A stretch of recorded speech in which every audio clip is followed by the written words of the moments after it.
हवा समाजवादी केवल है। हवा समाजवादी में गुंडागर्दी होती थी। नहीं सब माहौल गुंडागर्दी क्यों खत्म कर पाई ना खत्म हुई। योगी जी इतना परेशान हैं, वही कह रहा हूँ कि कितनी बार भी आए मिल्कीपुर वो हारेंगे। चंद्रभान पासवान जी को मिलेगा तो उससे चंद्रभान पासवान को मिलता तो लड़ाई होती। कि सरकार वोट से नहीं जीत पा रही है। अच्छा। हाँ, अपनी पावर से जीत रही है। नमस्कार, आप देख रहे हैं क्या न्यूज। मैं हूं आपका अपना युवा पत्रकार ब्रजेश गुप्ता। दोस्तों, आज हमारी मौजूदगी मिल्कीपुर विधानसभा में है और यह मिल्कीपुर अयोध्या जिले के अंतर्गत आता है, जो कि इस समय मिल्कीपुर जो कि चर्चा का विषय बन गया है, क्योंकि उत्तर प्रदेश के 10 उपचुनाव होने वाला था 10 विधानसभा का, लेकिन न हुआ है। मिल्कीपुर जो कि नहीं हुआ है, इसलिए चर्चा का विषय पूरे देश में बन चुका है। ऐसे में यहाँ की जनता की क्या राय है, यहाँ की विकास क्या है, हम जानेंगे। क्या नाम है चाचा जी? आपने तो पहले कहा कि हम बोलेंगे, हमसे पूछिए। मिल्कीपुर की जनता आखिर में बोलने से क्यों डर रही है? अच्छा, ठाकुर है, ठाकुर है, नहीं बोलेंगे। क्या ऐसा भी है क्या कि ठाकुर लोग नहीं बोलते? नहीं, वो हार नहीं रहा। अच्छा, ठाकुर लोग डर रहे हैं। यहाँ प्रत्याशी नहीं उतार पा रहे हैं। अच्छा, बीजेपी? हाँ, बीजेपी उतार नहीं पा रही है। सबसे बड़ी बात यह है कि समाजवादी पार्टी की प्रत्याशी का नाम घोषित हो गया है और बीएसपी का, लेकिन बीजेपी का अभी तक नहीं हुआ है। तो इसीलिए शायद कहीं न कहीं अभी जनता मूड नहीं बना पा रही है कि हम बीजेपी को दें या समाजवादी पार्टी को। क्या नाम है चाचा जी? रूपचंद यादव। रूपचंद यादव। क्या लग रहा है आपके मिल्कीपुर में? मिल्कीपुर में सपा जीतेगी। सपा? फिर सपा जीते। अरे जीते थी तो जीतेगी क्यों नहीं? लोग तो यहाँ के कह रहे हैं कि अब की समाजवादी खत्म, जमानत उनकी। पहले भी कह रहे थे, अभी चुनाव हुआ उसमें भी कह रहे थे। हाँ, ये तो है। लोकसभा में लोग बीजेपी कर रहे थे, लेकिन साइकिल दौड़ गई, फिर दौड़ेगी। क्या लग रहा है? तो ये भाजपा लड़ेगी ही नहीं। अच्छा, वो लड़ेगी नहीं, डर रही है वो कि हमारा जमानत जब तक, इसलिए लड़ेगी नहीं वो। लेकिन कटहरी में समाजवादी पार्टी हर जगह हो रहा था, लेकिन बीजेपी 33 साल बाद फिर आ गई। तो 33 साल बहुत दिन लगा, मछली जनता आ गई, हाथ में आ गई उसको। अच्छा, आ गई पूरी जनता आपकी उनके साथ हो गई थी कटहरी की। तो यहाँ पर हमारी समाजवाद में है। क्या ऐसे कुछ लोग कह रहे हैं कि आरक्षण का गलत इस्तेमाल किया जा रहा है, अवधेश प्रसाद के लड़के को सीट दे दी गई है, जो कि नए प्रत्याशी को देना चाहिए? क्या इससे प्रभाव पड़ेगा वोट पे? नहीं, कुछ नहीं प्रभाव पड़ेगा, उसको सारा वोट मिलेगा, सब समाजवादी को मिलेगा। समाजवादी से विकास ज्यादा हुई है क्या? हुआ है। अवधेश प्रसाद यहाँ से विकास नहीं हुआ होता तो उस कोर्ट क्यों दिया जाता? अवधेश प्रसाद यहाँ पे थे, क्या क्या विकास लाए अपने? सारा विकास है, देख लीजिए, सब विकास उन्हीं का विकास है। अच्छा, उन्हीं। और क्या? आपको क्या क्या फायदा हुआ है? बस अब हम सड़क पे चल रहे हैं, अच्छे तरह रह रहे हैं। अच्छा। हाँ, सड़क तो बीजेपी में भी बन रही है, तो अभी भी बन रही है। अच्छा, यानी कि आप समाजवादी पार्टी से? हाँ, समाजवादी पार्टी से। क्या नाम है चाचा जी? रामलोट। आप तो एजेड हैं, आपके कार्यकाल में काफी लोग आए और काफी लोग चले भी गए हैं, और आपसे अच्छा कोई जानता नहीं होगा कि जाने हम नौकरी करते हैं हम। अच्छा, नौकरी कर रहे थे, लेकिन फिर भी अपने एरिया का माहौल तो पता होगा। आपसे जाते तो होंगे, ऐसा नहीं कि नौकरी करते होंगे वहीं रहेंगे। हमारे मिल्कीपुर में तो हवा यही है कि समाजवादी जाएगी आगे, चाहे जो कुछ हो। हवा समाजवादी केवल? हवा समाजवादी का है, यानी कि अजीत प्रसाद अब की? हाँ, अब की नहीं, मैं कुछ दिन के लिए होता है। अच्छा, समाजवादी पार्टी कुछ दिन के लिए रहेगी, आसान नहीं बा हटाना। अब बेईमानी के लिए जाओ, बात अलग है।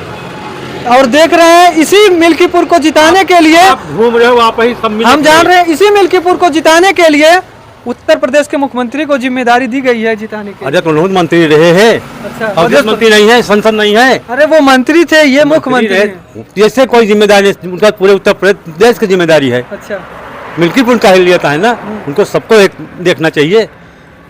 क्या अब की जो है बदलाव नहीं चाहते हैं आप लोग? समाजवादी पार्टी यहाँ से लाना ही चाहते हैं? भाई देखो, जनता क्यों रुख है वही बोल रहे हैं। अच्छा, अब हमारे अकेले से तो हुए ना, लेकिन जनता तो यही चाह रही है कि समाजवादी ना होवे। बस सबकी जनता तो कह रही है बीजेपी इसलिए आएगी। कौने गांव बता दियो तुम, दौड़ जाओ कौने गांव बीजेपी निकला। समाजवादी में गुंडागर्दी होती थी। 2-4 गांव बताए, 10 गांव बता दो कौन गांव। अच्छा, एक चल रहा है टैग की समाजवादी में गुंडागर्दी होती थी। नहीं, सब माहौल गुंडागर्दी क्यों खत्म कर पाई ना खत्म हुई। गुंडागर्दी सबसे ज्यादा किसमें आपको देखने को? अब नहीं होता गुंडागर्दी तो सुना तो हो, ये क्या हुआ है बताओ? गुंडागर्दी ना है, बताओ। आप तो पत्रकार है, आप हर जगह बोल रहे हो, सबसे ले रहे हो, है क्या बताओ? अब डर के मारा बता दी नहीं, जो सही है बोला था। महंगाई कैसा है इस समय? महंगाई तो भाई बहुत है, त्रास है एकदम। अरे महंगाई तो तनी बार 4 गुना बढ़ गई बा। महंगाई के बारे में क्या बताई? लोग तो कह रहे हैं महंगाई के हिसाब से कमाई भी बढ़ रही है। अरे भाई जगह बढ़ बा तो कहवे करे, जेके बड़ी बात बड़ी कमाई जो मजदूर 100 रुपया कमा रहा था, जो मजदूर 100 रुपया में, हम आएंगे आपके पास, जो मजदूर 100 रुपया कमा रहा था आज 300 रुपया प्लस कमा रहा है। जितनी नौकरी रिटायर हुई तो रखी कि बचत कहाँ बा, पैसवा बचत बा कि नहीं बचत बा, बताओ। जितना फ्री राशन दे रहा है, फ्री राशन में नहीं दिया कहाँ, ये सब गलत है, प्रचार करो ना।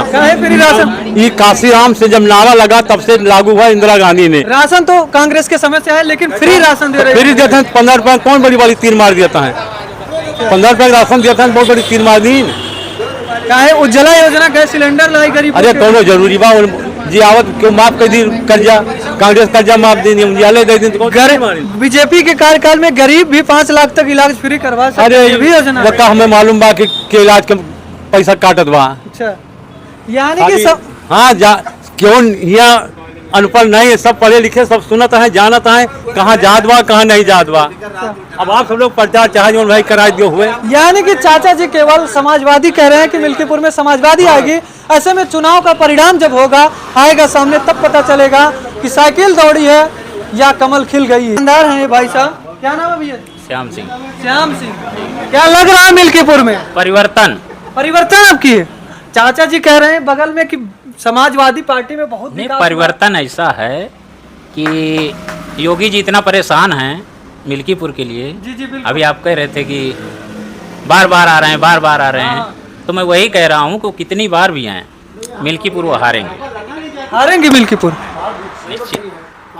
परिवर्तन का मतलब कि अवधेश का बेटा लड़ रहा है ना, अजीत प्रसाद, तो वो आएगा, विधायक बनेगा। क्या उनके लड़के को सीट दे दी गई है अवधेश प्रसाद? इससे कोई प्रभाव नहीं पड़ता, जनता इससे मूड नहीं बदलेगी? जनता कोई मूड नहीं बदलेगी, क्योंकि जिस विधायक को मिलने वाला है टिकट बीजेपी से, किसको लग रहा है मिलने अब जैसे गाड़ियां दौड़ रही, गोरखनाथ को लग रहा है। अच्छा, गोरखनाथ बाबा जो कि पूर्व में हार गए थे यहाँ से, हाँ फिर हार जाएंगे, अब के भी हार जाएंगे। अगर चंद्रभान पासवान जी को मिलेगा तो उससे चंद्रभान पासवान को मिलता तो लड़ाई होती। अच्छा, अगर चंद्रभान पासवान तो नए चेहरा में है, गोरखनाथ बाबा एक बार विधायक भी रह चुके हैं और पिछली बार लड़े थे, हार गए थे। हाँ, अगर उनको मिलेगा तो यहाँ से चांस नहीं है, हारेंगे वो। यानी कि आपकी जनता केवल समाजवादी को ही चुन रही है यहाँ से? समाजवादी को नहीं चुन रही है, एक विचारधारा लोगों की अब बदल गई है। अच्छा। सरकार की नीतियों के खिलाफ लोग वोट दे रहे हैं हर जगह, इसलिए सरकार को दंभित होकर सरकार को वोट ना डालने देना पड़ रहा है। लोगों को रोक रहे हैं, वोट ना डाल सके जनता। ऐसा कहाँ आपने सुना कि अभी जनता को वोट नहीं डालने? कितने लोग पकड़े गए, आप लोग मीडिया देख ही रहे, मीडिया आई है, कितने दरोगा, कितने पुलिस, कितने एसपी के ऊपर कार्रवाई हुई है। वो बता रहा है कि सरकार वोट से नहीं जीत पा रही है। अच्छा, हाँ, अपनी पावर से जीत रही है, पावर से जी। और ये भी एक सुनाई दे रहा है, आप लोग सुनी होंगे, टीवी देखते होंगे कि जो बाई इलेक्शन हुआ है 9 जगह, वहाँ कहा जा रहा है कि मुस्लिम को बंद करके जो है वोट डाला जा रहा है कि मुस्लिम वोट ना डाले। क्या डाला जा रहा है? और क्या, वो तो अपने मुंह से बोल रहे हैं। वो लोग बेरोजगारी है, नौकरी नहीं दे रहे हैं, बिजली विभाग के कर्मचारी, देखो आज पेपर में क्या लिखा हुआ है, उनके खिलाफ कितनी कार्रवाई चल रही है, सरकार की नीतियाँ। काहे रोजगार दी नहीं? इतनी ज्यादा सीट उत्तर प्रदेश पुलिस की वैकेंसी लाई। हाँ लाई, वैकेंसी लाई, लेकिन आरक्षण के साथ क्या खिलवाड़ कर रहे हैं? आरक्षण के साथ क्या खिलवाड़ कर रहे हैं आप देखिए। 10% EWS दिए हैं। दो, फिर क्यों दिए हैं? यानी कि उससे आप खिलाफ हैं, आरक्षण गलत इस्तेमाल किया। गलत है, आरक्षण उनको मिलना चाहिए जो उसके लायक हैं। ऐसा नहीं है कि अब इनकी ओवर एज हो गई, वो ओवर एज होते जा रहे हैं, लोगों को नौकरी नहीं मिल रही है, परिवार कैसे चलेगा? ये सरकार तो कह रही, बीजेपी सरकार कह रही है। हमारे उत्तर प्रदेश के गवर्नर जो कि आनंदीबेन पटेल जी ने कहा कि रोजगार सरकारी मत खोजे, युवा सेल्फ रोजगार, अपना स्वयं रोजगार करे। सेल्फ रोजगार खोलने के लिए मार्केट होना चाहिए। अच्छा। वो तरीका, वो सब कुछ सिस्टम होना चाहिए। और यहाँ तो डाका पड़ रहा है। अच्छा, और क्या, लोग बिजली का बिल नहीं जमा कर पा रहे हैं। काहे? पैसा नहीं है, गैस नहीं भरवा पा रहे, कमाई नहीं हो पा रही इसके वजह से। बिल्कुल। और महंगाई है बिजली का बिल। अभी सबकी जेब आप चेक कर लो, किसी के पास 500 का नोट नहीं होगा यहाँ जितने लोग बैठे हैं। सबसे बड़ी बात चाचा जी ने ये कह दिया कि अभी जो है सभी का जेब चेक कर लीजिए, किसी के पास 500 रुपया तक नहीं होगा। इस प्रकार से जो है महंगाई, क्योंकि आज महंगाई पर चर्चा कर दिए चाचा जी। हम बता दें, महंगाई इस तरह से है कि अगर एक घर में 10 परिवार है तो आज सब्जी से लेकर हर चीज महंगा है। 500 रुपए का नोट अगर सुबह में चेंज करवा रहे हैं तो शाम तक जाहिर सी बात है खत्म हो जा रही है। इतनी महंगाई है। और कमाई तो लोग कह रहे हैं कि कमाई बढ़ी है, लेकिन हमारे हिसाब से नहीं लग रहा कि कमाई बढ़ी हुई है।